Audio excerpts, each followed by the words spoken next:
2025లో 360 rank వచ్చింది.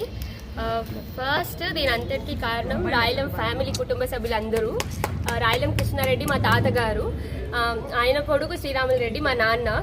So వాళ్ళు గత 4 సంవత్సరాల నుంచి నా వరకు ఏ కష్టం రానివ్వలేదు. అమ్మ, నాన్న, అన్న, నానమ్మే మొత్తం చూసుకున్నారు. వాళ్ళంతా ప్రశాంతంగా నన్ను పెట్టారు కాబట్టి ఇంత తక్కువ వయసులో నాకు ఈ ర్యాంక్ వచ్చింది. నేను ఎవరికైనా రుణపడి ఉన్నానంటే అది వీళ్ళకి ఫస్ట్, తర్వాత మా టీచర్స్ అందరికీ, నాకు ఇప్పటి వరకు సపోర్ట్ చేస్తున్న అందరికీ thank you so much. Sir మా ఊరు జర్వార్పల్లి, పలంనేరు మండలంలో జర్వార్పల్లి. నేను 10th క్లాస్ ఎలినా బెటెన్ ఇంగ్లీష్ మీడియం హై స్కూల్లో కంప్లీట్ చేశాను. తర్వాత ఇంటర్మీడియట్ ఎంవీఆర్ జూనియర్ కాలేజ్లో కంప్లీట్ అయింది. ఆ తర్వాత జేఎన్టీయూ పులివెందులలో బీటెక్ సిఎస్సి చేశాను. అది 2023లో అయిపోయింది. 2023లో అయిపోయిన తర్వాత నేను వెంటనే ఒక అటెంప్ట్ ఇచ్చాను. అప్పుడు ప్రిలిమ్స్ అవ్వలేదు. దాని తర్వాత 2024 అటెంప్ట్లో ఇంటర్వ్యూ వరకు వెళ్ళాను. అప్పుడు 14 మార్క్స్తో మిస్ అయింది.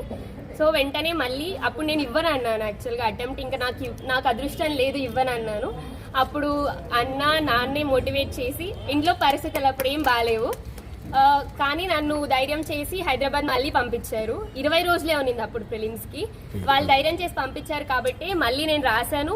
ఈసారి ర్యాంక్ కూడా వచ్చింది. సో వాళ్ళకి రుణపడి ఉంటాను. ఎన్నో ప్రయత్నంలో జరిగింది మేడం ఇది 3rd అటెంప్ట్ సార్. అది ఖచ్చితంగా చెప్పలేము. ఐఆర్ఎస్ కానీ ఐపీఎస్ కానీ రావచ్చు సార్. మేడం రేపు మహిళా దినోత్సవం, మహిళలకి ఎలాంటి సూచనలు ఇవ్వగలుగుతుంది? రేపు మహిళా దినోత్సవం మేడం, మహిళలకు ఎలాంటి సూచనలు ఇస్తారు సార్? మహిళలకి నాకు అర్థమైనంత వరకు మళ్ళీ మనం ఇంకొకరి సూచనలు ఇవ్వాల్సిన అవసరం లేదు. వాళ్ళు ఆల్రెడీ పవర్ఫుల్ సార్. వాళ్ళని వాళ్ళలాగా ఉండనిస్తే చాలు. నన్ను అలా ఉండనిచ్చారు కాబట్టే నేను ఇక్కడి వరకు వచ్చాను. మా పేరెంట్స్ అయినా, టీచర్స్ అయినా, మా అమ్మ అయినా. సో నేను అదే చెప్తాను సార్, ఇంకేం చెప్పను. మహిళలకు చెప్పకూడదు సార్, రిమైనింగ్ వాళ్ళకి చెప్పాలి, వాళ్ళని వాళ్ళలాగా ఉండనివ్వాలని. ఈ విజయానికి ముఖ్య కారణము రాయలం కృష్ణారెడ్డి, శకుంతలమ్మ వాళ్ళ ప్రోత్సాహము, మా అన్న పురుషోత్తం రెడ్డి, అనితమ్మ ప్రోత్సాహము, కేసుల్ రెడ్డి, శ్యామలమ్మ, మిగతా అన్ని పిల్లలు అందరూ ప్రోత్సాహం ఉండబట్టే ఈ స్థాయికి మేము ఎదిగింది.